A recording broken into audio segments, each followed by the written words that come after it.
Hi hello ಎಲ್ಲರಿಗೂ ನಮಸ್ತೆ, welcome back to my channel. ಮತ್ತೆ ಇವತ್ತಿನ ದಿನ ವ್ಲಾಗ್ನ ಶುರು ಮಾಡ್ತಾ ಇದ್ದೀನಿ. ಇವತ್ತು ಶುಕ್ರವಾರದ ವ್ಲಾಗ್ನ ಶೇರ್ ಮಾಡ್ತಾ ಇದ್ದೀನಿ. ಇವಾಗ ನಾನು ಆಲ್ಮೋಸ್ಟ್ ಎಲ್ಲ ಪೂಜೆ ಎಲ್ಲ ಆದಮೇಲೆ ಒಂದು ಕಡೆ ರೈಸಿಗೆ ಇಟ್ಟಿದ್ದೀನಿ, ಮಧ್ಯಾಹ್ನಕ್ಕೆ ಹಸ್ಬೆಂಡ್ಗೆ ಊಟ ಕಟ್ಟೋದಕ್ಕೆ. ಇನ್ನೊಂದು ಕಡೆ ಬಿಸಿ ನೀರನ್ನೆಲ್ಲ ಕಾಯಿಸಿ ಇಟ್ಟಿದ್ದೀನಿ. ಸೊ ಅದು ಸ್ವಲ್ಪ ಡ್ರೈ ಆಗಲಿ ಅಂತೇಳಿ ಹಾಗೆ ಹಾರಾಕಿದ್ದೀನಿ. ಆಮೇಲೆ ನೀರು ಹಾಕ್ಕೊಳ್ತೀನಿ. ಮತ್ತು ರೊಟ್ಟಿ ಬೆಳಗ್ಗೆ ಎದ್ದ ತಕ್ಷಣವೇ ರೊಟ್ಟಿ ಹಾಕಬೇಕಂತ ಅಂದ್ಕೊಂಡು ಡಿಸೈಡ್ ಮಾಡಿ ರೊಟ್ಟಿ ಹಾಕ್ತಾಯಿದ್ದೀನಿ. ಹಿಂದಿನ ದಿನ ಪ್ಲ್ಯಾನ್ ಮಾಡಿದೆ ನಾನು ಪಲಾವ್ ಮಾಡೋಣ ಅಂತ. ಬಟ್ ಬೆಳಗ್ಗೆ ಎದ್ದು ನಾನು ತರಕಾರಿ ಎಲ್ಲ ಕಟ್ ಮಾಡಿ ಸ್ವಲ್ಪ ಟೈಮ್ ತೊಗೊಳುತ್ತೆ. ಅದಕ್ಕಾಗಿ ಸ್ವಲ್ಪ ಪೂಜೆ ಎಲ್ಲ ಇತ್ತಲ್ಲ, ಹಸ್ಬೆಂಡು ನಾನು ಬೇಗ ಹೋಗ್ಬೇಕಂತ ಹೇಳಿದ್ರು, ರೊಟ್ಟಿ ಹಾಕ್ಬಿಡು ಅಂತ ಹೇಳಿದ್ರು. ಹಾಗಾಗಿ ನಾನು ರೊಟ್ಟಿನೇ ಹಾಕ್ತಾಯಿದ್ದೀನಿ. ಸಾಂಬಾರು ಇತ್ತಲ್ಲ ಮಧ್ಯಾಹ್ನಕ್ಕೂ ಆಗುತ್ತೆ. ಮತ್ತು ಬೆಳಗ್ಗೆ ರೊಟ್ಟಿಗೆ ಸಾಂಬಾರಲ್ಲಿ ತಿನ್ನೋರು ತಿನ್ನಲಿ, ಇಲ್ಲ ತುಪ್ಪದಲ್ಲಿ ತಿನ್ನೋರು ತಿನ್ನಲಿ ಅಂತೇಳಿ ಈ ರೀತಿ ಪ್ಲ್ಯಾನ್ ಮಾಡಿಕೊಂಡು ಫೈನಲಿ ರೊಟ್ಟಿಗೆ ಸಹ ಮಿಕ್ಸ್ ಮಾಡಿದ್ದಾಯಿತು. ಇವಾಗ ನಾನು ರೊಟ್ಟಿ ಹಾಕಬೇಕು. ಪೂಜೆ ಎಲ್ಲ ಆಯಿತು. ಇಲ್ಲಿ ನೋಡ್ತಾ ಇರ್ಬೋದು. ಸೊ ಹಸ್ಬೆಂಡ್ ಫ್ರೆಂಡ್ ಬಂದಿದ್ದಾರೆ ಅಂತೇಳಿ ಅವರು ರೂಮಲ್ಲಿದ್ದಾರೆ. ಬಟ್ ನನ್ನ ಮಗಳು ಎಲ್ಲಿತಾನೆ ಇದ್ದಾಳೆ, ಬಾರೋ ಅಂತ. ಇವನು ತುಂಬ ನಾಚ್ಕೊಳ್ತಾ ಇದ್ದಾನೆ ಹೋಗೋದಕ್ಕೆ, ಅಷ್ಟೇನೇನಿಲ್ಲ. ಹೀಗೆ ಇಲ್ಲಿ ನೋಡ್ತಾ ಇರ್ಬೋದು. ನೆನ್ನೆ ನೈಟೇನೋ ಒಂಥರ ಪಪ್ಪು ಥರ ಮಾಡಿದೆ ಅಂದರೆ ಚೆನ್ನಾಗಿರುತ್ತೆ.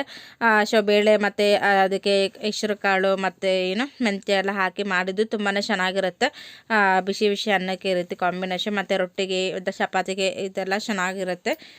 ಬಟ್ ಅದು ಸಾಂಬಾರನ್ನು ನಾನು ರೆಸಿಪಿ ಶೇರ್ ಮಾಡೋಕ್ಕೆ ಹೋಗಿಲ್ಲ. ಇವಾಗ ನಾನು ರೊಟ್ಟಿನ ಬಲಿತಾ ಇದ್ದೀನಿ ತವನಲ್ಲಿ. ತುಂಬ ಈಸಿ, ಆರಾಮಾಗಿ ಮಾಡ್ಬೋದು. ಬಟ್ ನಾವು ಸೌಟಲ್ಲೇ ಹಾಕೋದಕ್ಕಿಂತ ಕೈಲಿ ಈ ರೀತಿ ಬಲ್ದಿ ತಿನ್ನೋದ್ರ ತುಂಬ ಟೇಸ್ಟಿಯಾಗಿರುತ್ತೆ. ಸೊ ಹಾಗೆ ನಿಮ್ಮ ಜೊತೆ ಶೇರ್ ಮಾಡ್ತಾಯಿದ್ದೀನಿ. ನಾನು ಆಲ್ಮೋಸ್ಟ್ ಎಲ್ಲ ವ್ಲಾಗಲ್ಲೆಲ್ಲ ತೋರಿಸಿದ್ದೀನಿ ಯಾವ ರೀತಿ ರೊಟ್ಟಿ ಹಾಕ್ತೀನಿ ಅಂತ. ಸಪ್ರೇಟಾಗಿ ವೀಡಿಯೋ ಮಾಡ್ಬೇಕು ಅಂದ್ಕೊಳ್ತೀನಿ, ಬಟ್ ನನಗೆ ಟೈಮೇ ಸಿಗ್ತಾಯಿಲ್ಲ. ಓಕೆ, ಇವಾಗ ನಾನು ಹಾಗೆ ಸಿಂಪಲಾಗಿ ಶೇರ್ ಮಾಡ್ತಾಯಿದ್ದೀನಿ. ತೆಲ್ಲಿಗೆ ನಾವು ಮಿಕ್ಸ್ ಮಾಡಿಕೊಂಡ್ರೆ ನಮಗೆ ತೆಲ್ಲಿಗೆ ತುಂಬ ಚೆನ್ನಾಗಿರುತ್ತೆ ತಿನ್ನೋದಕ್ಕೆ. ತಟ್ಟೋದಕ್ಕೂ ಅಷ್ಟೇ ಈಸಿಯಾಗಿ ನಾವು ಮಾಡ್ಕೊಬೋದು. ಸ್ವಲ್ಪ ತ್ಯಾವ ಮಾಡ್ಕೊಂಡು ಈ ರೀತಿ ಬಲಿದ್ರೆ ತುಂಬಾ ಚೆನ್ನಾಗಿ ಬರುತ್ತೆ ರೊಟ್ಟಿ. ಈಗ ಮೇಲ್ಗಡೆ ಪ್ಲೇಟ್ನ ಈ ರೀತಿ ಮುಚ್ಚಿಬಿಟ್ರೆ ಸ್ವಲ್ಪ ಬೇಗನೆ ಕಾವಿಗೆ ಬೆಂದೋಗುತ್ತೆ ರೊಟ್ಟಿ. ಈಗ ಆಗಿದೆ. ನಾನು ಎಲ್ಲರಿಗೂ ಟಿಫನ್ ಹಾಕ್ಕೊಟ್ಟಿದ್ದೀನಿ, ತಿಂತಾ ಇದ್ದಾರೆ. ಸೊ ಹಸ್ಬೆಂಡ್ ಫ್ರೆಂಡು ಬಂದಿದ್ದರು, ಸ್ವಲ್ಪ ಹೊರಗಡೆ ಕೆಲಸ ಇತ್ತು ಅಂತೇಳಿ, ಹಾಗಾಗಿ ಅವ್ರಿಗೂ ಸಹ ಟಿಫನ್ ಹಾಕ್ಕೊಟ್ಟೆ. ಆಲ್ಮೋಸ್ಟ್ ಎಲ್ಲ ಮಕ್ಕಳು ಸಹ ಅವ್ರ ಜೊತೆ ತಿಂತಾ ಇದ್ದಾರೆ. ಅವ್ರು ಹೋದ್ಮೇಲೆ ನನ್ನ ಮಕ್ಕಳಿಗೆ ಸ್ವಲ್ಪ ತಿನ್ನಿಸ್ತೀನಿ, ಕರೆಕ್ಟಾಗಿ ರೊಟ್ಟಿ ತಿಂದಿಲ್ಲ ಅಂತ. ಈಗ ನಾನು ಲೆಮನ್ ಜ್ಯೂಸ್ ಮಾಡ್ತಾಯಿದ್ದೀನಿ. ನಿಮಗೆ ಗೊತ್ತೇ ಇರುತ್ತೆ, ಕೆಲವೊಂದು ಟೈಮಲ್ಲಿ ನಾನು ತುಂಬ ಸರಿ ಈ ಥರ ಹೀಟ್ ಬಾಡಿ ಆದರೆ ಈ ಥರ ನನ್ನ ಹಸ್ಬೆಂಡ್ ಆಗಿರ್ಬೋದು, ನಾವೇ ಆಗಿರ್ಬೋದು, ಮಕ್ಕಳು ತುಂಬ ಹೀಟ್ ಬಾಡಿ ಆದಾಗ ಈ ರೀತಿ ನಾವು ತಂಪು ಮಾಡ್ಕೊಳ್ಬೇಕಲ್ವ, ಅದಕ್ಕೆ ಲೆಮನ್ ಜ್ಯೂಸ್ ಮಾಡ್ತಾಯಿದ್ದೀನಿ. ನಮ್ಮ ಮನೆಯಲ್ಲಿ ಅವಾಗವಾಗ ಲೆಮನ್ ತರ್ತಾನೆ ಇರ್ತಾರೆ. ಸೊ ಲೆಮನ್ ಜ್ಯೂಸ್ನ ನಾನು ಪ್ರಿಪೇರ್ ಮಾಡ್ತೀನಿ. ಲೆಮನ್ ಜ್ಯೂಸ್ ಕುಡಿಯೋದ್ರಿಂದ ನಮಗೆ ಒಳ್ಳೆ ಬಾಡಿ ತಂಪು ಮಾಡುತ್ತೆ ಅಂತ ಹೇಳ್ಬೋದು. ತುಂಬಾ ಹೀಟ್ ಆಗಿದ್ರೆ ತಂಪು ಮಾಡುತ್ತೆ. ಆದಷ್ಟು ಈ ರೀತಿ ನಮ್ಮ ಬಾಡಿನ ನಾವು ತಂಪು ಮಾಡ್ಕೊಳ್ಳೋದಕ್ಕೆ ಪ್ರಯತ್ನ ಪಡಬೇಕು. ಸೊ ಹೊರಗಡೆ ಈ ಥರ ಗಾಡಿ ಓಡಿಸ್ತಾ ಇರ್ತಾರೆ, ತುಂಬಾ ಗಾಡಿ ಓಡಿಸಿ ಅವ್ರಿಗೂ ಸಹ ತುಂಬ ಹೀಟಾಗಿರುತ್ತೆ. ಹಾಗಾಗಿ ಈ ಥರ ಲೆಮನ್ ಜ್ಯೂಸ್ ಮಾಡಿಕೊಂಡು ಒಂದು ಸ್ವಲ್ಪ ತಂಪು ಮಾಡುತ್ತೆ ಅಂತಲೇ ಹೇಳ್ಬೋದು. ಹಾಗಾಗಿ ಈಗ ನಾನು ಜಾಸ್ತಿ ಸಕ್ಕರೆ ಹಾಕೋದಿಲ್ಲ. ಅದಕ್ಕೆ ಸ್ವಲ್ಪನೇ ನೀರು ಹಾಕ್ಬಿಟ್ಟು 2 ನಿಂಬೆಹಣ್ಣು ಹಿಂಡ್ಬಿಟ್ಟು ಇದಕ್ಕೆ ಸ್ವಲ್ಪ ನಾನು ಒಂದು ಚಿಟಿಕೆ ಅಷ್ಟು ಉಪ್ಪನ್ನ ಹಾಕ್ತೀನಿ. ತುಂಬಾ ಟೇಸ್ಟಿಯಾಗಿರುತ್ತೆ, ತುಂಬ ಚೆನ್ನಾಗಿರುತ್ತೆ ಕುಡಿಯೋದಕ್ಕೆ. ಈಗ ನಾನು ಮೇಲ್ಗಡೆ ಬೀಜ ಮಾತ್ರ ತೆಗ್ದು ಹಿಂಡಿದ್ದು, ಮತ್ತು ಇದನ್ನು ನಾನು ಶೋಧಿಸೋದು ಇದೆಲ್ಲ ಮಾಡೋದಕ್ಕೆ ಹೋಗಲ್ಲ. ಇನ್ನು ಶೋಧಿಸಿದ್ರೆ ವೇಸ್ಟ್, ಅದೆಲ್ಲ ಒಂಥರ ಸಣ್ಣ ಗಸ್ಕ ಥರ ಬರುತ್ತಲ್ಲ, ಅದೇ ಮೇನ್ ನಮಗೆ ಲೆಮನ್ ಜ್ಯೂಸಲ್ಲಿ. ಅದನ್ನು ತೆಗೆದುಬಿಟ್ರೆ ಏನೂ ಅಷ್ಟೊಂದು ಇದು ಇರಲ್ಲ. ಆದ್ರೂ ನಾನು ಈ ರೀತಿ ಶೋಷಲ್ಲ. ಬಟ್ ಬೀಜನ ತೆಗೆದ್ಬಿಟ್ಟು ಹಾಗೆ ಲೆಮನ್ ಜ್ಯೂಸನ್ನ ನಾವು ಕುಡಿತೀವಿ. ಸೊ ರೆಡಿ ಆಯಿತು ಲೆಮನ್ ಜ್ಯೂಸು. ತುಂಬ ಟೇಸ್ಟಿಯಾಗಿರುತ್ತೆ. ಸೊ ತುಂಬ ತಂಪು ಮಾಡುತ್ತೆ ಲೆಮನ್ ಜ್ಯೂಸು. ಸೊ ನಮ್ಮ ಮನೆಯಲ್ಲಿ ಅವಾಗವಾಗ ನಾನು ಮಾಡ್ತಾಯಿರ್ತೀನಿ. ಅದಾದಮೇಲೆ ಈಗ ನಾನು ಮಕ್ಕಳಿಗೆ ರೊಟ್ಟಿಗೆ ತುಪ್ಪನ ಹಾಕ್ತಾಯಿದ್ದೀನಿ. ರೊಟ್ಟಿಗೆ ಏನು ಸೈಡ್ ಡಿಶ್ ಪಲ್ಯ ಏನು ಬೇಕಾಗಿಲ್ಲ, ಇದಕ್ಕೆ ತುಪ್ಪ ಇದ್ದರೆ ಸಾಕು, ತುಂಬ ಚೆನ್ನಾಗಿರುತ್ತೆ. ಸೊ ನಾವು ಅಕ್ಕಿ ಹಸಿಟ್ಟನ್ನ ಮಿದ್ದುವಾಗ ಸ್ವಲ್ಪ ಉಪ್ಪು ಟೇಸ್ಟಿಯಾಗಿ ಆಗೋವಂಥ ಉಪ್ಪನ್ನ ಹಾಕಿ ಮಿದ್ದುಬಿಟ್ರೆ ತುಪ್ಪ ಇದ್ದರೆ ಸಾಕು. ಅದಕ್ಕೆ ಇನ್ನೇನು ಕಾಂಬಿನೇಷನ್ ಬೇಡ. ಹಾಯ್ ಹಲೋ ಎಲ್ಲರಿಗೂ ನಮಸ್ತೆ, welcome back to my channel. ನಾನು ಮತ್ತೆ ವ್ಲಾಗ್ನ ಶುರು ಮಾಡ್ತಾಯಿದ್ದೀನಿ.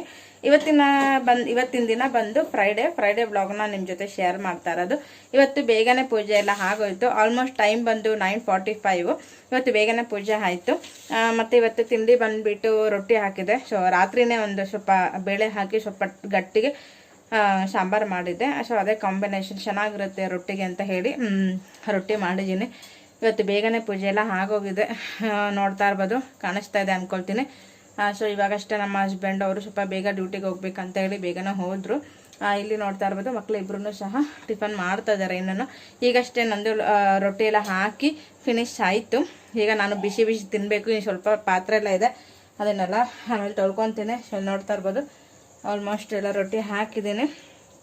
ಏನು ಗೊತ್ತಾ, ರೊಟ್ಟಿ ಬಿಸಿ ಬಿಸಿ ತಿಂದ್ರೇ ಚೆನ್ನಾಗಿರೋದು. ಅದಕ್ಕೇ ಫಸ್ಟಿಗೆ ನಾನು ಟಿಫನ್ ಮಾಡ್ಕೊಳ್ತೀನಿ. ಟಿಫನ್ ಮಾಡ್ಕೊಂಡ್ಮೇಲೆ ಮತ್ತೆ ನಾನು ಬ್ಲಾಗ್ನ ಶುರು ಮಾಡ್ತೀನಿ. ಗೊತ್ತಿಲ್ಲ. ಸೊ ಫೈನಲಿ ಬ್ಲಾಗ್ನ ಶುರು ಮಾಡಿದ್ದೀನಿ.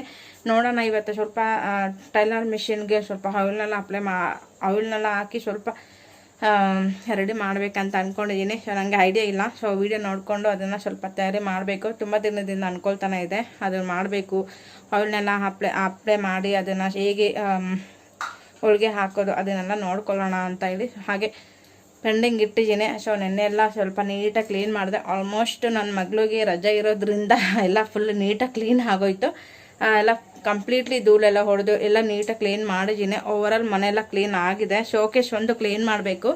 ಬಟ್ ಅದು ಏನು ಗೊತ್ತಾ, ಶೋಕೇಶ್ ಕ್ಲೀನ್ ಮಾಡೋಕ್ಕಾಗಲ್ಲ. ಇದೊಂದು ಅಕ್ವೇರಿಯಮ್ ಇದೆ ಅಲ್ಲ, ಈ ದೊಡ್ಡ ಅಕ್ವೇರಿಯಮ್ ಕಾಣಿಸ್ತಿದೆ ಅನ್ಕೋತೀನಿ. ಈ ಅಕ್ವೇರಿಯಮ್ಮಿಂದ ನಾನು ಸ್ವಲ್ಪ ಶೋಕೇಶ್ನ ಕ್ಲೀನ್ ಮಾಡೋದಕ್ಕೆ ಸ್ವಲ್ಪ ಪ್ರಾಬ್ಲಮ್ ಆಗುತ್ತೆ. ಏಕೆಂದರೆ ಒಂದು ಹಾಫ್ ಪಾರ್ಟಲ್ಲಿ ನಾವು ಮಾತ್ರ ಕ್ಲೀನ್ ಮಾಡೋಕ್ಕಾಗುತ್ತೆ. ಇನ್ನು ಹಾಫ್ ಪಾರ್ಟ್ ನನ್ನನ್ನು ಕರೆಕ್ಟಾಗಿ ಕ್ಲೀನ್ ಮಾಡೋಕ್ಕಾಗಲ್ಲ. ಅದಕ್ಕೆ ನಮ್ಮನೆಯವ್ರು ಏನಂದಿದ್ದಾರೆ, ಅಕ್ವೇರಿಯಮ್ ಕ್ಲೀನ್ ಮಾಡುವಾಗ ಸ್ವಲ್ಪ ಟೈಮ್ ತೊಗೊಂಡು ಮಾಡೋಣ ಅಂತ ಹೇಳಿದ್ದಾರೆ. ಅದೊಂದು ಕ್ಲೀನ್ ಮಾಡಿದ್ರೆ ನನಗೊಂಥರ ಮನಸ್ಸಿಗೆ ಸಮಾಧಾನ. ಸೊ ಆಲ್ಮೋಸ್ಟ್ ಎಲ್ಲ ಕ್ಲೀನ್ ಆಗಿದೆ. ಅದೊಂದು ಕ್ಲೀನ್ ಮಾಡಬೇಕು. ನನಗೆ ಸ್ವಲ್ಪ ಕ್ಲೀನಾಗಿರಬೇಕು. ಏಕೆಂತಂದರೆ ಮಕ್ಕಳು ಇರೋ ಮನೆಯಲ್ಲಿ ನಾವು ಕ್ಲೀನ್ ಮಾಡೋದಕ್ಕೆ ಸ್ವಲ್ಪ ಕಷ್ಟ. ಮಕ್ಕಳನ್ನು ನೋಡ್ಕೋಬೇಕು, ಮನೆಯೂ ಕ್ಲೀನ್ ಮಾಡಬೇಕು ಅಂತ ಅಂದರೆ ನಮಗೆ ಟೈಮ್ ಬೇಕು.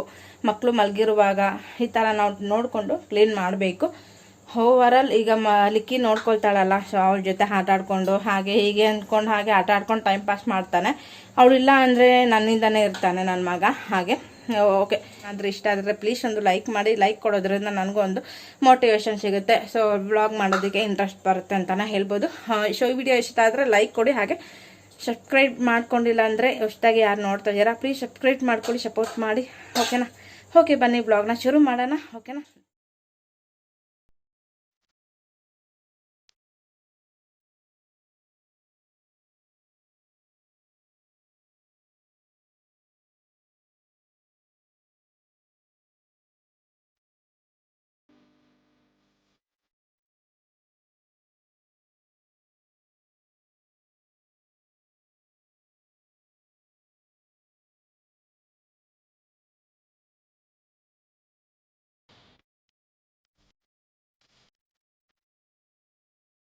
ಸೊ ನೋಡಿ, ಬಿಸಿ ಬಿಸಿ ರೊಟ್ಟಿ ರೆಡಿ ಆಗಿದೆ. ಸೊ ಸಾಫ್ಟಾಗಿ ಆಗಿದೆ ನೋಡಿ. ಈ ರೀತಿ ತೆಳ್ಳಗಿದ್ರೆ ತಿನ್ನೋದಕ್ಕೆ ತುಂಬಾ ಚೆನ್ನಾಗಿರುತ್ತೆ. ಈಗ ನಾನು ಬಿಸಿ ಬಿಸಿ ರೊಟ್ಟಿಗೆ ಈ ರೀತಿ ಬೇಳೆ ಸಾಂಬಾರು ಹಾಕ್ಕೊಂಡಿದ್ದೀನಿ. ಅದರ ಜೊತೆ ಸೌತೆಕಾಯಿ ತುಂಬ ಒಳ್ಳೆ ಕಾಂಬಿನೇಷನ್ ಅಂತ ಹೇಳ್ಬೋದು. ತುಂಬಾ ಚೆನ್ನಾಗಿರುತ್ತೆ. ಇದು ನಾವು ಬೇಕು ಅಂತ ಅಂದರೆ ತುಪ್ಪನ ಹಾಕ್ಕೊಳ್ಬೋದು. ಬಟ್ ನಾನು ತುಪ್ಪ ಇವತ್ತು ಸ್ಕಿಪ್ ಮಾಡ್ತಾ ಇದ್ದೀನಿ. ಇವತ್ತು ನಾನು ಸಾಂಬಾರು ಬೇಳೆ ಈ ಪಪ್ಪು ಥರ ಇರುತ್ತೆ, ತುಂಬ ಚೆನ್ನಾಗಿರುತ್ತೆ. ಒಳ್ಳೆ ಕಾಂಬಿನೇಷನ್. ಇದಕ್ಕೆ ಮೆಂತ್ಯ ಸೊಪ್ಪು ಮತ್ತು ಹೆಸರು ಕಾಳು ಹಾಕಿ ಮಾಡಿರೋಂಥ ಸಾಂಬಾರು ತುಂಬ ಚೆನ್ನಾಗಿರುತ್ತೆ. ಚಪಾತಿಗೆ ರೊಟ್ಟಿಗೆ ಸೂಪರ್ ಕಾಂಬಿನೇಷನ್. ಸೊ ಅದಕ್ಕೆ ನಾನು ರಾತ್ರಿ ಮಾಡಿದ್ನಲ್ಲ, ಸೊ ಬೆಳಗ್ಗೆ ಎದ್ದಿದ ತಕ್ಷಣ ಟೆನ್ಷನ್ ಬೇಡ, ಸೊ ಪೂಜೆ ಎಲ್ಲ ಮಾಡಬೇಕಂತ ಹೇಳಿ ನಾನು ಸೊ ಹೀಗೆ ಪ್ಲ್ಯಾನ್ ಮಾಡಿದೆ. ಆ್ಯಕ್ಚುಲಿ ಇವತ್ತು ನಾನು ಪಲಾವ್ ಮಾಡಬೇಕಂತ ಅಂದ್ಕೊಂಡೆ. ಬಟ್ ಪಲಾವ್ ಮಾಡೋದು ಬೇಡ, ಇವತ್ತು ರೊಟ್ಟಿನೇ ಹಾಕೋಣ, ಬೇಗನೆ ಆಗುತ್ತೆ. ಸೊ ಇನ್ನೇ ಸಾಂಬಾರು ಮಾಡೋದೇನು ಇರಲ್ಲ ಅಲ್ವಾ, ಅದಕ್ಕೇ ಇವತ್ತು ನಾನು ರೊಟ್ಟಿನ ತಯಾರಿ ಮಾಡಿಕೊಂಡೆ. ಓಕೆ, ಇವಾಗ ನಾನು ಮತ್ತೆ ಟಿಫನ್ ಮಾಡಿಬಿಟ್ಟು ಮತ್ತೆ ಬ್ಲಾಗ್ನ ಶುರು ಮಾಡ್ತೀನಿ. ಓಕೆನಾ?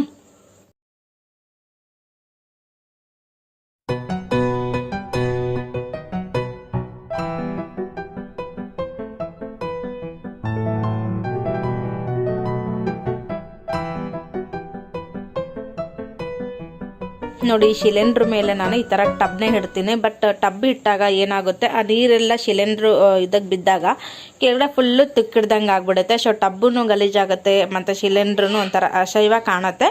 ಅದಕ್ಕೆ ನಾನು ಯಾವ ರೀತಿ ಪ್ಲ್ಯಾನ್ ಮಾಡ್ತೀನಿ ಅಂತ ಅಂದರೆ, 2 ಮಿಡ್ಡಿ ಇಟ್ಬಿಟ್ಟಿದ್ದೀನಿ ನನ್ನ ಮಗಳದು. ಅವಳಿಗೆ ಮಿಡ್ಡಿ ಆಗೋದಿಲ್ಲ. ಸೊ ಅದನ್ನು ನಾನು ಎಂತಕ್ಕಪ್ಪ ಬಿಸಾಕೋದು, ಈ ಥರ ಪ್ಲ್ಯಾನ್ ಮಾಡಬೋದಲ್ವ ಅಂತ ಹೇಳಿಬಿಟ್ಟು ನಾನು ಈ ರೀತಿ ಮಾಡ್ತಾಯಿದ್ದೀನಿ. ನೋಡಿ, ಇದು ಇನ್ನೊಂದು ಜೀನ್ಸ್ ಮಿಡ್ಡಿ ಇದೆ. ಇದು ಬಂದು ಕಾಟನ್ನು. ಸೊ ಅದು ಫುಲ್ ಒಂದು ಸ್ವಲ್ಪ ಅರ್ಧೋಗಿದೆ. ಅದಕ್ಕೇನು ಇದನ್ನು ಹಾಕ್ತಾಯಿದ್ದೀನಿ. ಸೊ ನನ್ನ ಮಗಳು ಹಾಕ್ತೀನಿ ಅಂತ ಇದ್ದಾಳೆ. ಫುಲ್ಲು ಲಾಂಗ್ ಉದ್ದ ಇದ್ದಿದ್ರೆ ಇನ್ನೂ ಪರ್ಫೆಕ್ಟಾಗಿ ಆಗ್ತಿತ್ತು. ಬಟ್ ತುಂಡಾಗಿದೆ. ನೋಡೋಣ, ನನಗೆ ಇನ್ನೂ ಮಿಷನ್ ವರ್ಕ್ ಇನ್ನೂ ಗೊತ್ತಿಲ್ಲ. ಸೊ ಮಾಡಿದಾಗ ಯಾವುದಾದ್ರೂ ವೇಸ್ಟ್ ಬಟ್ಟೆ ಇದ್ದರೆ ಮಾಡ್ತೀನಿ. ಇದಕ್ಕೂ ಮತ್ತು ಅಕ್ವೇರಿಯಮ್ ನೋಡಿ, ಅಕ್ವೇರಿಯಮಲ್ಲಿ ಇಲ್ಲಿ ನೋಡಿ ಸುತ್ತಲೂ ಎಲ್ಲ ಕರೆಕ್ಟಾಗಿದೆ ನಮ್ಮ ಮನೆಯಲ್ಲಿ. ಬಟ್ ಅಕ್ವೇರಿಯಮ್ ಕೆಳಗಡೆ ಸ್ವಲ್ಪ ನೋಡೋದಕ್ಕೆ ಅಷ್ಟೊಂದು ನೀಟಾಗಿಲ್ಲ. ನೋಡೋಣ, ಏನಾದ್ರು ಪ್ಲ್ಯಾನ್ ಮಾಡ್ಬೇಕು ಅಂದ್ಕೊಂಡಿದ್ದೀನಿ. ನೋಡೋಣ. ನೋಡಿ, ಈ ರೀತಿ ನೀಟಾಗಿ ಇದು ಇನ್ನೊಂದು ಜೀನ್ಸ್ ಮಿಡ್ ಇದೆ, ಅದನ್ನು ನಾನು ವಾಶ್ ಮಾಡೋಕ್ಕಾಗ್ತೀನಿ. ಅದು ಸ್ವಲ್ಪ ಗಲೀಜಾದಾಗ ಇದನ್ನು ವಾಶ್ ಮಾಡೋದು, ಅದನ್ನು ಹಾಕೋದು. ಈ ರೀತಿ ನಾನು ಮಾಡ್ಕೊಳ್ತೀನಿ. ಬಂದೇ ಫುಲ್ ಉದ್ದ ಇದ್ದಿದ್ರೆ ಚೆನ್ನಾಗಿರ್ತಿತ್ತು. ನೋಡಿ, ಯಾವುದು ಯಾವ ಕಡೆ ಚೆನ್ನಾಗಿದೆ ನೋಡಿ ಆ ಕಡೆ ಫ್ರಂಟಿಗೆ ಇಟ್ಕೊಂಡ್ರೆ ನೀಟಾಗಿ ಕಾಣುತ್ತೆ. ಬಟ್ಟೆ ನೋಡಿ ನೀಟಾಗಿ ಕಾಣುತ್ತೆ ಅಂತನ. ಸೊ ಇದ್ರ ಮೇಲೆ ಟಬ್ ಇಟ್ಟರೆ ಏನಾಗುತ್ತೆ, ನೀಟಾಗೆ ಕಾಣುತ್ತೆ. ಇಡ್ತೀನಿ. ನೋಡಿ ಈ ರೀತಿ ಕಾಣುತ್ತೆ. ಸೊ ಟಬ್ಬು ಗಲೀಜಾಗಲ್ಲ, ಆವಾಗ ಕೆಳಗೆ ನೀರು ಸೋರೋದಿಲ್ಲ. ಇಲ್ಲಾಂದರೆ ಏನಾಗುತ್ತೆ, ನೀರು ಹನಿತಾ ಕೆಳಗಡೆ ಫುಲ್ ತಿಕ್ಕಿಡ್ದು ಹೋಗುತ್ತೆ. ಅದಕ್ಕೋಸ್ಕರ ಈ ರೀತಿ ಕಾಣುತ್ತೆ, ಚೆನ್ನಾಗಿ ಕಾಣುತ್ತಲ್ಲ. ಸೊ ಇದು ನಿಮ್ಗೆ ಹೇಳ್ಬೇಕು ಅಂದ್ಕೊಂಡೆ, ನಿಮ್ಗೊಂದು ಐಡಿಯಾ ಬರಲಿ ಅಂತ ಅದಕ್ಕೆ ಹೇಳ್ದೆ, ಅಷ್ಟೇನೇನಿಲ್ಲ. ಓಕೆ, ಇವಾಗ ಪ್ರತಿಯೊಂದು ಕೆಲಸ ಎಲ್ಲ ಮುಗಿಸ್ಕೊಂಡು ಇವಾಗ ನಾನು ಮಿಷನ್ ಕಡೆ ಬಂದೆ. ಸೊ ಹಾಗೆ ನಾನು ಬೆಳಗ್ಗೆ ಪೂಜೆ ಮಾಡೋದೇ ಮರ್ತೋಯ್ತು. ಎಲ್ಲ ನೀಟಾಗಿ ಧೂಳೆಲ್ಲ ಒರೆಸಿದ್ದೆ, ಮಿಷನ್ನೆಲ್ಲ ಸ್ವಲ್ಪ ಒರೆಸ್ಬಿಟ್ಟು ಪೂಜೆ ಮಾಡೋದೇ ಮರ್ತೋಗ್ಬಿಟ್ಟೆ. ಆಮೇಲೆ ನನಗೆ ನೆನಪಾಯಿತು. ಹಾಗೆ ಸ್ವಲ್ಪ ಅರಿಶಿನ ಕುಂಕುಮ ಎಲ್ಲ ಹಾಕಿ ಹೂವು ಮುಡಿಸಿ ಹಾಗೆ ಸ್ವಲ್ಪ ಕಡ್ಡಿನ ಬೆಳಗ್ದೆ. ಸೊ ಅದು ಹೊಸದೇ ಆಗಿರ್ಬೋದು, ಹಳೇದೇ ಆಗಿರ್ಬೋದು. ಹಳೇದಾಗಿಬಿಟ್ರೆ ಪೂಜೆ ಮಾಡಬಾರ್ದು, ಆ ಥರ ಏನಿಲ್ಲ. ಸೊ ನಾವು ಇದಕ್ಕೆ ಒಂದು ಇವಾಗ ವರ್ಕ್ ಮಾಡ್ತೀವಿ ಅಂತ ಅಂದರೆ ಒಂದು ದೇವ್ರನ್ನ ನೆನೆಸ್ಕೊಂಡು, ನಾವು ಏನೋ ಒಂದು ಕೆಲಸ ಮಾಡಿದ್ರು ದೇವ್ರನ್ನ ನೆನೆಸ್ಕೊಂಡು ತಾನೇ ನಾವು ಮಾಡೋದು. ಹಾಗೇನೆ ನಂದು. ಹಾಗೆ ನಾನು ಸ್ವಲ್ಪ ಸಿಂಪಲ್ಗಾಗಿ ಪೂಜೆ ಮಾಡಿ ಮತ್ತೆ ನಾನು ತುಂಬ ದಿನದ ಮೇಲೆ, ಅಂದರೆ ತುಂಬ ದಿನ ಅಂತ ಏನಿಲ್ಲ, ತೊಗೊಂಡಂಗಿಂದ ನಾನು ಮಿಷನ್ ಬಗ್ಗೆ ಅಷ್ಟೇನು ತಿಳ್ಕೊಂಡಿಲ್ಲ. ತೊಗೊಂಡಿದ್ದೀನಿ ಅಷ್ಟೇ. ನಮ್ಮದು ಹೊಲಿಗೆ ನಮ್ಮ ಬಟ್ಟೆನ ನಾವೇ ಸ್ಟಿಚಿಂಗ್ ಮಾಡ್ಕೊಳ್ಬೋದು ಅಂತ ಹೇಳಿ. ನನಗೆ ಬೇಸಿಕಲಿ ಅಂತಲ್ಲ, ಏನು ಗೊತ್ತಿಲ್ಲ. ಸೊ ಪ್ರತಿಯೊಂದು ನಾನು ಕಲಿಬೇಕು, ನೋಡೋಣ. ನನಗೆ ಸ್ವಲ್ಪ ಆಸಕ್ತಿ ಇತ್ತು ಕಲಿಬೇಕು ಅನ್ನೋದು. ಸೊ ಹಾಗಾಗಿ ಒಂದೊಂದನ್ನ ಕಲೆಕ್ಟ್ ಮಾಡ್ಕೊಳ್ತಾನೆ ಇದ್ದೆ. ಈಗ ನಾನು ಮಿಷನ್ ತೊಗೊಂಡೆ, ಬಟ್ ಹಳೇದೇನೆ. ಅದು ಸ್ವಲ್ಪ ವರ್ಕ್ ಮಾಡೋಣ, ಆಮೇಲೆ ನೋಡೋಣ ನನಗೆ ಪರ್ಫೆಕ್ಟ್ ಆದರೆ ಬೇರೆ ಹೊಸ ತೊಗೊಳ್ಬೇಕಂತ. ಸೊ ಇದು ಕಡಿಮೆ ರೇಟಲ್ಲಿ ಕೊಟ್ಟರು, ಹಾಗೆ ತೊಗೊಳ್ಳೋಣ, ಯಾಕೆ ಬಿಡಬಾರ್ದು. ಸೊ ಕಮ್ಮಿ ಸಿಕ್ಕಿದಾಗ ನಾವು ತೊಗೊಳ್ಬೇಕಂತೇಳಿ ನಾನು ತೊಗೊಂಡೆ. ಅದು ತುಂಬ ಚೆನ್ನಾಗಿದೆ. ಆಲ್ರೆಡಿ ನನಗೆ ಎಕ್ಸ್ಪೀರಿಯೆನ್ಸ್ ಯಾರು ಟೈಲರ್ ಮಿಷನ್ ಇದ್ದಾರಲ್ಲ, ಅವರು ನನಗೆ ಪರಿಚಯ ಇದ್ದರು. ಅವ್ರನ್ನ ನೋಡಿ ತೊಗೊಳ್ಬೋದು. ಏನಂದಕ್ಕೆ ತೊಗೊಳ್ಬೋದಮ್ಮ, ಯೂಸ್ ಮಾಡು ಸ್ವಲ್ಪ ದಿನ, ನೀನು ಪರ್ಫೆಕ್ಟ್ ಆದಮೇಲೆ ಬೇರೆ ತೊಗೊಳ್ಬೋದು ಅಂತ ಹೇಳಿ ಅವ್ರು ಐಡಿಯಾ ಕೊಟ್ಟರು. ಹಾಗಾಗಿ ತೊಗೊಂಡೆ. ಇದಕ್ಕೆ ಸ್ವಲ್ಪ ಎಲ್ಲ ವೈರೆಲ್ಲ ಇದೆ, ಅದನ್ನೆಲ್ಲ ಅಟ್ಯಾಚ್ ಮಾಡಿ ಸ್ವಲ್ಪ ಆಯಿಲೆಲ್ಲ ಮಾಡಬೇಕು. ಸೊ ನನ್ನ ಮಕ್ಕಳಂತೂ ಬಿಡ್ತಾನೆ ಇಲ್ಲ ಆಯಿಲ್ ಮಾಡೋದಕ್ಕೆ. ಹಾಗಾಗಿ ನಾನು ಮಾಡುವಾಗ ನಿಮಗೆ ತೋರಿಸ್ತೀನಿ. ಇನ್ನು ಮತ್ತೆ ಅವ್ರ ಮುಂದೆ ನಾನು ಏನೊಂದು ಮಾಡೋಕ್ಕೆ ಹೋದ್ರೆ ಅದನ್ನೇ ಮಾಡ್ತೀನಿ ಅಂತ ಹೇಳ್ತಾರೆ. ಸೊ ಹಾಗಾಗಿ ಇವಾಗ ನಾನು ಅದನ್ನೆಲ್ಲ ಪೂಜೆ ಎಲ್ಲ ಮಾಡಿ ಆಮೇಲೆ ಸ್ವಲ್ಪ ಮೆಟೀರಿಯಲ್ಸ್ ಎಲ್ಲ ಇತ್ತು, ಅದನ್ನೆಲ್ಲ ಹಾಗೆ ತೆಗೆದು ಇಟ್ಟಿದ್ದೀನಿ. ನೋಡೋಣ, ಮಾಡುವಾಗ ಅದನ್ನು ಶೇರ್ ಮಾಡ್ಕೊಳ್ತೀನಿ. ಈಗ ನನ್ನ ಮಕ್ಕಳು ಸ್ವಲ್ಪ ಅವ್ರನ್ನ ಮಲಗಿಸ್ದೇನೆ ನಾನು ಯಾವ ಕೆಲಸನೂ ಮಾಡೋಕ್ಕಂತೂ ಆಗೋದೇ ಇಲ್ಲ. ನಾನು ಇಲ್ಲಿ ಏನು ಮಾಡಿರ್ತೀನಿ ಅದನ್ನು ಹಿಂದೆಲ್ಲೇ ಮಾಡಿರ್ತಾರೆ ಆ ಕೆಲಸ ಮಾಡೋದು. ನೋಡ್ತಾ ಇರ್ಬೋದು ಇಲ್ಲಿ ಯಾವ ರೀತಿ ತುಂಟ ಮಾಡ್ತಾ ಇದ್ದಾನೆ ನನ್ನ ಮಗ ಅಂತ. ಇಲ್ಲಿ ಕೆಳಗಡೆ ಟಬ್ ಇರದೆ, ಟಬ್ಬನ್ನ ಮೇಲೆ ಹತ್ತಿಬಿಟ್ಟು ಸಿಸ್ಟಮ್ ಹತ್ರ ಬಂದು ಇಲ್ಲಿ ಕೀಬೋರ್ಡ್ ಏನಿದೆ ನೋಡಿ ಅದನ್ನೆಲ್ಲ ಟಕ ಟಕ ಟಕ ಅಂತ ಒತ್ತುತ್ತಾ ಇರ್ತಾನೆ. ಏನಾದರೂ ಒಂದು ಚೇಷ್ಟೆ ಮಾಡ್ತಾನೆ. ಬಟ್ ಈ ಒಂದು ಕಡೆ ಇದ್ದಿದ್ದು ಇನ್ನೊಂದು ಕಡೆ ಇರಲ್ಲ. ನನಗಂತೂ ಮಾಡಿದ್ನೇ ಮಾಡ್ತಾ ಇರಬೇಕು, ಹಾಗಾಗಿದೆ ನೋಡಿ. ಇಲ್ಲಿ ವೈರ್ ಎಲಿಯೋದು ಇದೇ ನನಗೆ ಭಯ. ಕರೆಂಟ್ ಹೊಡೆಯುತ್ತೆ ಇಲ್ಲ, ಆನ್ ಆಫ್ ಮಾಡಿರ್ತೀನಿ, ಆದರೂ ಭಯ. ಎಲ್ಲ ಒಂದೊಂದು ವೈರ್ನ ತೆಗಿತಾನೆ. ಅನ್ಪ್ಲಗ್ ಮಾಡಿದಾಗ ನಮಗೂ ಸ್ವಲ್ಪ ಹಾಯ್ ಲಿಕ್ಕಿ ಶೇ ಹಾಯ್. ಅಮ್ಮ ದೇವಸ್ಥಾನಕ್ಕೆ ಹೋಗಿದ್ದಾಳೆ. ಹೆಂಗೆ ಹೋಗ್ತೀಯ ಅಮ್ಮ ಮನೆಗೆ? ಹಾಂ ಹಾಯ್ ಮಾಡ್ತಾ ಇದ್ದಾರ ಬಂಗಾರಿ. ಸಾಕು, ಆಯ್ತು ಪ್ಲೇನ್ ಕಿಸ್ ಕೊಡು ಮುದ್ದೆ. ಓಹೋ ಓಕೆ, ಪಪ್ಪಿ ಕೊಡುಮ್ಮ, ಪಪ್ಪಿ. ಓಕೆ, ನಮಸ್ತೆ ಮಾಡು ಎಲ್ಲರಿಗೂ. ನಮಸ್ಕಾರ ಮಾಡು. ಹೇಗೆ ಅಕ್ಕ ನೋಡಿ ಹೇಗೆ ಮಾಡ್ತದಲ್ಲ, ಮಾಡಿ ನಮಸ್ಕಾರ ಮಾಡಲ್ಲವಾ? ಗುಡ್ ಮಾರ್ನಿಂಗ್ ಮಾಡು. ಗುಡ್ ಮಾರ್ನಿಂಗ್ ನೋಡಿ. ನಿಮ್ಮೆಲ್ಲರಿಗೂ ಹಾಯ್ ಮತ್ತು ಹೈಫೈ ಮಾಡ್ಬೋದು. ಹೈಫೈ ಮಾಡ್ಬೋದು. ಹೈಫೈ ಮಾಡ್ತಾ ಇದ್ದಾನೆ ನೋಡಿ ನಮ್ಮ ಲಾವಿ. ಓಕೆ, ಈಗ ನಾನು ಸ್ವಲ್ಪ ಫ್ರೀ ಆದೆ. ಹಾಗೆ ಸ್ವಲ್ಪ ಮಕ್ಳ ಜೊತೆ ಟೈಮ್ ಸ್ಪೆಂಡ್ ಮಾಡೋಣ ಅಂತ. ಸೊ ಮಕ್ಕಳು ಆಟ ಆಡ್ತಾ ಇದ್ದಾರೆ. ಓಕೆ, ಇವತ್ತೊಂದು ಫಂಕ್ಷನ್ ಇದೆ, ಬರ್ಡೇ ಪಾರ್ಟಿ. ಸೊ ಹಸ್ಬೆಂಡ್ ಫ್ರೆಂಡ್ದು ಹೋಗಬೇಕು, ನೋಡೋಣ. ಸೊ ಇನ್ನು ಮತ್ತೆ ಸಂಜೆಗೆ ಯಾವುದು ಬಟ್ಟೆ ಹಾಕೋಬೇಕಂತೇನು ಡಿಸೈಡ್ ಆಗಿಲ್ಲ ನಂದು. ಅದೊಂದು ತಲೆನೋವು. ಯಾವ್ದಾದ್ರು ಫಂಕ್ಷನ್ ಬಂತು ಅಂದರೆ ಯಾವುದಪ್ಪ ಹಾಕ್ಕೊಳ್ಳೋದು. ಈಗಂತೂ ದಿನಕ್ಕೆ ದಪ್ಪ ಆಗ್ತಾಯಿದ್ದೀನಿ. ಸೊ ಎಲ್ಲ ಬಟ್ಟೆನೂ ಟೈಟ್ ಆಗ್ತಾಯಿದೆ. ಡಯಟ್ ಮಾಡಬೇಕಂತ ಪ್ಲ್ಯಾನ್ ಮಾಡ್ಕೊಳ್ತೀನಿ ಇವತ್ತು ನಾಳೆ ಅಂತ, ಬಟ್ ಅದು ಆಗ್ತಾನೆ ಇಲ್ಲ. ಅಯ್ಯೋ, ಈ ವಿಂಟರ್ ಟೈಮಲ್ಲಿ ಬೆಳಗ್ಗೆ ಟೈಮಲ್ಲಂತೂ ಬೇಗ ಹೆದಳಕ್ಕಂತೂ ಆಗೋದೇ ಇಲ್ಲ. ಸೊ ಅದಕ್ಕಾಗಿ ನೋಡೋಣ, ಇನ್ನು ಸ್ವಲ್ಪ ಧನುರ್ಮಾಸ ಮುಗಿಲ್ಲ ಅಂತ ಹೇಳಿಬಿಟ್ಟು. ಸೊ ಹಾಗೆ ಇನ್ನೇನು ಧನುರ್ಮಾಸ ಮುಗಿತಾ ಬರ್ತಾ ಇದೆ, ನೋಡೋಣ. ಸೊ ಆಮೇಲೆ ಡಯಟ್ನ ಪ್ಲ್ಯಾನ್ ಮಾಡಬೇಕು. ಮತ್ತು ಇನ್ನೇನಿಲ್ಲ, ನೋಡೋಣ. ಇನ್ನೂ ಐರನ್ ಮಾಡ್ಕೊಬೇಕು, ಯಾವ ಟಾಪ್ ಹಾಕ್ಕೋಬೇಕಂತ ಹೇಳಿ ಇನ್ನೂ ನಾನು ಡಿಸೈಡ್ ಮಾಡ್ಕೊಂಡಿಲ್ಲ. ಸೊ ನೋಡೋಣ. ಅದಾದಮೇಲೆ ಮತ್ತೆ ಆದಷ್ಟು ಸಂಜೆ ನೋಡೋಣ. ಪಾರ್ಟಿಗೆ ಏನಾರು ಹೋದರೆ ನಾನು ಕೆಲವೊಂದಷ್ಟು ಕ್ಯಾಪ್ಚರ್ ಮಾಡಿ ತೋರಿಸ್ತೀನಿ. ಸೊ ವ್ಲಾಗ್ನ ಶುರು ಮಾಡ್ತೀನಿ, ಓಕೆನಾ?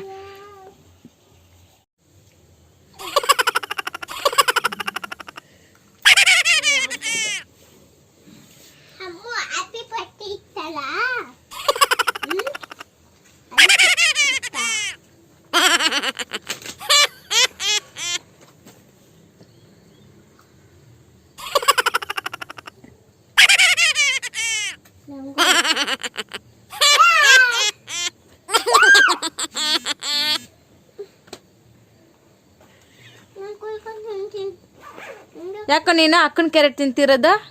ನಿನ್ ಕೊಟ್ಟಿದ್ದೀನಿ ತಾನೇ ನಾನು ಕ್ಯಾರೆಟ್. ಹಾಂ, ಅಕ್ಕಂದು ಯಾಕೆ ಹಿಂಗೆ ಕವರ್ಕೊಂಡು ತಿಂದಿಯಲ್ಲ ನೀನು? ಯಾಕ?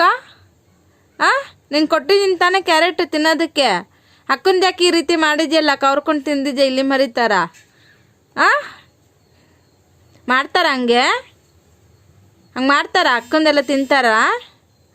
ಬ್ಯಾಡ್ ಬಾಯ್.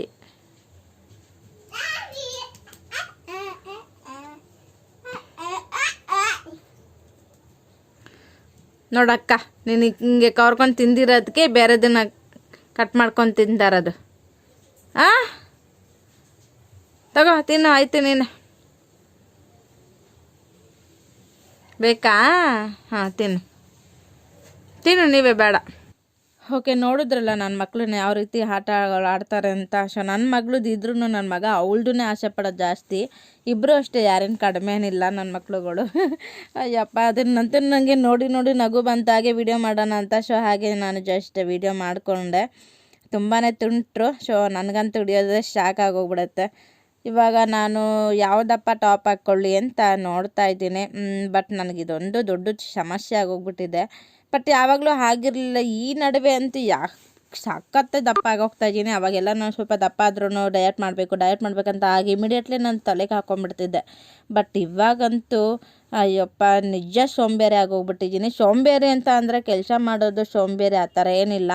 ಬಟ್ ಡಯಟ್ ಅಂದರೆ ಎಕ್ಸಸೈಸ್ ಮಾಡೋದಾಗಿರ್ಬೋದು, ಇಲ್ಲ ಒಂದು ಏನಂದರೆ ಅವಾಗೆಲ್ಲ ಸ್ವಲ್ಪ ತುಂಬಾ ಚೆನ್ನಾಗಿ ಕೇರ್ ಮಾಡ್ಕೊಳ್ತಾ ಇದ್ದೆ. ಒಂದು ಗ್ರೀನ್ ಟೀ ಕುಡಿಯೋದಾಗಿರ್ಬೋದು, ಒಂದು ಬಿಸಿನೀರು ಕುಡಿಯೋದಾಗಿರ್ಬೋದು, ಒಂದು ಊಟ ಲಿಮಿಟ್. ಈಗಲೂ ಊಟ ಲಿಮಿಟ್ ಅಂದರೆ ನಾರ್ಮಲಾಗಿ ಊಟ ತಿಂತೀನಿ. ಬಟ್ ಊಟ ಬಿಡದೆ ಅಂತ ಏನಿಲ್ಲ. ಸೊ 3 ಟೈಮು ಚೆನ್ನಾಗಿ ನಾರ್ಮಲಾಗಿ ಊಟ ಮಾಡ್ತೀನಿ, ಅಷ್ಟೇನೇನಿಲ್ಲ. ಸ್ವಲ್ಪ ಜಾಸ್ತಿ ಕೂತ್ಕೊಂಡು ಇರ್ತೀನಿ. ಸೊ ಕೂತ್ಕೊಂಡು ವರ್ಕ್ ಮಾಡೋದು ಇದೆಲ್ಲ ನನ್ನ ಕಾಮನ್ ಆಗಿರುತ್ತೆ. ಅದಕ್ಕಾಗಿ ಇನ್ನೇನು ಮಾಡೋಕ್ಕಾಗಲ್ಲ. ಆದಷ್ಟು ಬೇಗ ನನ್ನ ಬಾಡಿನ ಕಂಟ್ರೋಲ್ ಮಾಡಬೇಕು. ಆದಷ್ಟು ಬೇಗ ಮಾಡ್ತೀನಿ. ಈಗ ಫೈನಲಿ ಯಾವುದು ಟಾಪ್ ಹಾಕೊಳ್ಳೋಣ ಅಂತ ಹೇಳಿ ಸೆಲೆಕ್ಟ್ ಮಾಡ್ಕೊಂಡಿದ್ದಾಯಿತು. ಹಾಗೆ ಫೈನಲಿ ರೆಡಿನೂ ಸಹ ಆಯಿತು. ನೋಡ್ತಾ ಇರ್ಬೋದು, ಸಿಂಪಲಾಗಿ ರೆಡಿ ಆಗಿದ್ದೀನಿ. ಓಕೆ, ಹೀಗಾಗಿತ್ತು. ಸಿಂಪಲಾಗಿ ಆಲ್ರೆಡಿ ಟಾಪೆಲ್ಲ ನೋಡಿದ್ದೀರ. ನನ್ನ ಹತ್ರ ಸ್ವಲ್ಪ ಸೇಮ್ ಪ್ಯಾಟ್ರನ್ಸೇ ಇದೆ. ಸೊ ಎಲ್ಲ ದೊಡ್ಡ ಸೈಜಲ್ಲೇ ತೊಗೊಂಡಿರೋದು. ಈಗ ನನ್ನ ಮಗ ನೋಡಿ ಕ್ಯಾಮ್ರಾ ಆನ್ ಮಾಡಿದ್ದೀನಿ ಅಂತ ಹೇಳಿ ಗೊತ್ತಾಯಿತು. ಹಾಗೆ ಹಾಯ್ ಮಾಡ್ತೀನಿ ಅಂತ ಎದ್ದು ನಿಲ್ಲಿಸು ಅಂತ ಹೇಳಿ. ಸೊ ಫೈನಲಿ ಈಗ ಹಾಯ್ ಮಾಡ್ತಾ ಇದ್ದಾನೆ ನಿಮಗೆ. ಎಲ್ಲರೂ ಸಿಂಪಲಾಗಿ ರೆಡಿ ಆಗಿದ್ವಿ. ಹಸ್ಬೆಂಡು ಇನ್ನೇನು ಬರ್ತಾ ಇದ್ದಾರೆ ಆನ್ ದ ವೇನಲ್ಲಿ. ಸೊ ನಾವು ರೆಡಿ ಆಗಿ ಇನ್ನೇನು ಹೊರಡ್ತಾ ಇದ್ದೀವಿ. ಸೊ ನಾವು ಹೋಗ್ತಾ ಇರೋದು ನಿಮಗೆ ಗೊತ್ತಿರುತ್ತೆ ಅಂದ್ಕೊಳ್ತೀನಿ, ಹಸ್ಬೆಂಡ್ ಫ್ರೆಂಡ್ ಮಗಳದು. ಸೊ ಇದು ಮೊದಲನೇ ವರ್ಷದ ಬರ್ಡೇಗೆ ಹೋಗ್ತಾ ಇರೋದು. ಸೊ ಪಾರ್ಟಿ ಹಾಲಲ್ಲಿ ಮಾಡ್ತಾ ಇದ್ದಾರೆ. ತುಂಬ ಚೆನ್ನಾಗಿ ನೋಡೋಣ ಇವತ್ತಿನ ಸೆಲೆಬ್ರೇಷನ್ ಯಾವ ರೀತಿ ಆಗುತ್ತೆ ಪ್ರತಿಯೊಂದು ನಿಮ್ಮ ಜೊತೆ ಶೇರ್ ಮಾಡ್ತೀನಿ.